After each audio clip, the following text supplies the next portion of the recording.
Yes, I can. Thank you all in the HAPS world for joining us and tuning into our broadcast. It's not the happiest broadcast. I wanted to bring Tara on because I know that she is in the midst of evacuating from Napa County due to the glass fire that erupted yesterday. So, Tara, first of all, our thoughts are with you and your family. I know that you're a few miles away from the fire, so you're not in immediate danger, which is Yeah. good, but you're still in the evacuation zone. So thank you for taking just a few minutes to talk to us during this really stressful time. And I guess I'll just start off by asking you, I mean, what's been going on in the last 24 hours for you? Yeah, it was really just the last 24 hours that this erupted. So it was yesterday, very early yesterday morning, and we were under a red flag alert with very, very high temperatures and extreme wind here. So we were all aware,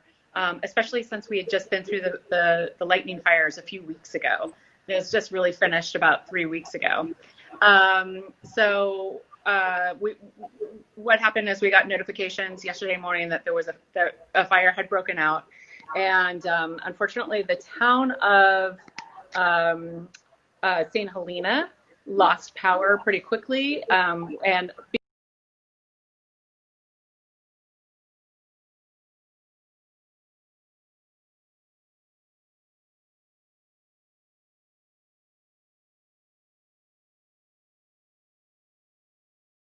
747 airplanes here to drop fire retardant on the fire. They were making really great progress. I was feeling really good about it yesterday, and then about 8 o'clock last night, the fire jumped. And that was really scary. Big wind gusts came up, and the fire basically went from, and you might be able to see, it's really smoky, so it's going to be difficult to see, but I'll turn the camera. So what I'm pointing at right now is the East Napa Valley, and that's the mountains over there. And we're in Yountville, so the valley's wider here, but then there's a mountain range over on the west side of the valley called the Mayacamas. The fire broke out on the east side, on the mountains over there.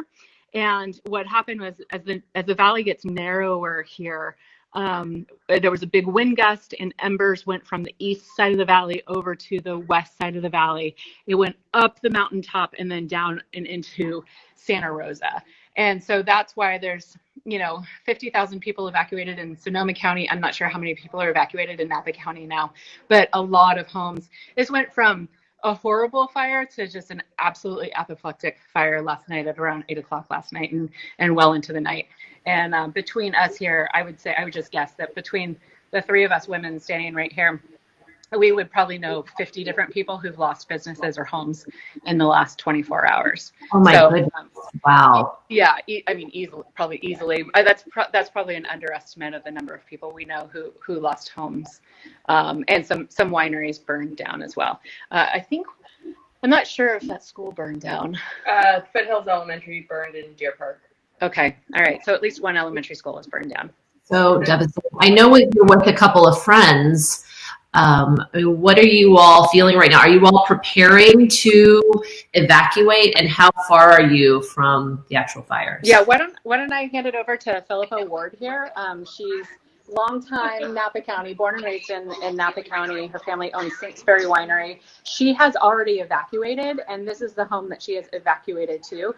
Also, for those of you worried about COVID, like all of the COVID rules just went right out of the window. We had all been isolating and doing a great job with COVID, but then like this is the next emergency you have to deal with. So I think we'll all be getting COVID tests when this is done, and fingers crossed we're all healthy from that. But I'm going to hand this over to Philippa Ward to tell you more about what it's like to evacuate and what she's dealing with right now. Hi there, how are you? Hi, I'm fine. I'm so sorry to hear about what you've been going through. So you've already evacuated once, and now Yeah, here we you were are. feeling, I live downtown St. Helena, and we were feeling really good that it was on the other side of the valley, and it was, kind of relegated to the hills and stuff. But when the fire jumped last night, a little after 7 o'clock to Spring Mountain Road, I live at the bottom of Spring Mountain Road, and the police officers rolled by with the high-low siren, and then they came knocking on the door and said, it's time for y'all to go. So we luckily have friends down further in the valley that is less affected, and escape down here with all the dogs. And but yeah, it's when St. Helena was surrounded by fire on both sides of the valley, that's when we knew it was really a big problem. So And I know you have a winery. Has that been affected? we are lucky in the sense that our winery is at the southern end of the valley that opens onto San Pablo Bay and Carneros. So we are not affected other than just kind of smoke inundation. But the wineries kind of in the St. Helena and Calistoga area are the most affected right now. I'm going to tell you.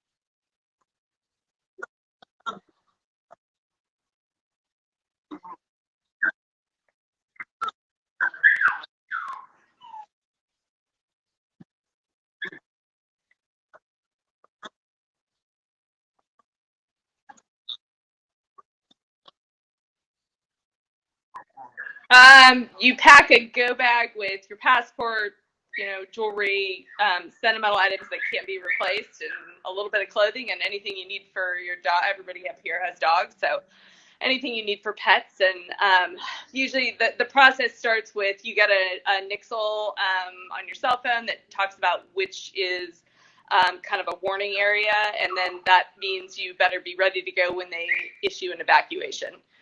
So we were in a warning zone for maybe less than 30 minutes before we actually got the high-low siren to pack up and get going. The fire that erupted on Spring Mountain Road it's a pretty steep road. It's pretty heavily treed. The fire moved really, really fast there. And so we felt incredibly lucky to get that 30 minutes to prepare to go. Wow, you felt lucky and you only had 30 minutes. Yeah, I mean, a lot of people are chased out with nothing. So, we felt very lucky that we had time to grab a bite to eat because we were in the middle of dinner and, pack up the dogs and pack up, suitcases and things like that and make sure that we had all the important stuff. And, luckily I've heard through friends that have connections that my house is just fine. But quite a few friends have lost their homes, unfortunately. Yeah, and as you said, so many people have lost their businesses. Yeah, and this vintage was already really, really challenging with potential for smoke taint and things like that, and we just really, really wanted something to go right for this harvest season. And some people just started harvesting this last week, and we saw people with headlamps picking last night as we evacuated out of St. Helena because they're trying to save what little process of making an income for themselves is still left. It's crop insurance doesn't go near enough to make up for that sort of stuff. Sure. Well, thank you so much, Philippa. I really appreciate it and wish you all the best and hope that your winery is spared. Yeah, I think we're going to be okay. Our hearts are with St. Helenans and Calistogans and stuff like that. They've got it tough right now. Yeah, Tara, I want to ask you because you're packing up your family right now. And your kids are, I'm assuming, doing remote learning at the same time. They are. And I was really mean this morning and I made my children actually get back online and do the remote learning this morning. Frankly, they were hoping for a firm pass and wanted to just sit and watch cartoons. But I put them in front of the remote learning primarily just to kind of give them a little bit of normalcy. This is the second set of big fires that we've been through in the last few weeks. And so it's a lot, and I'm trying to give the kids as much normalcy as I possibly can. Oh God. Okay. We're just looking at some pictures right now that just came in of Calistoga Ranch, which is beautiful. Yeah, between St. Helena and Calistoga. It's really close to where the fire originated yesterday, and it is gone from what we can see. The photos that we just saw. There might be some buildings that are still standing, but it's really heartbreaking to see this. Man, well, I mean, listen, Are you and your friends and your family, you grew up in this area. What sort of conversations do you have with each other about